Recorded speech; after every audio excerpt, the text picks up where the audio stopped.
This video tutorial I will cover get method which accept temporal field. Here I have defined the class LocalDateTime I am running this program in debug mode.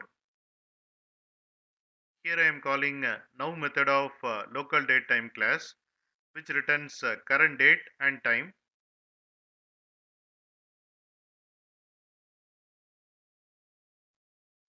Here I am calling get method which accept temporal field. Here I am passing temporal field as day of week. I got 5. Today is Friday. Friday is the 5th day of the week. So here I got 5.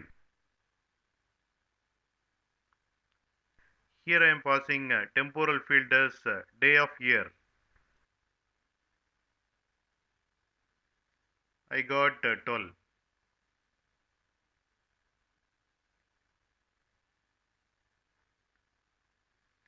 Here I am passing temporal field as day of month. I got 12. Today is 12th. Here I am passing temporal field as hour of day. I got 9.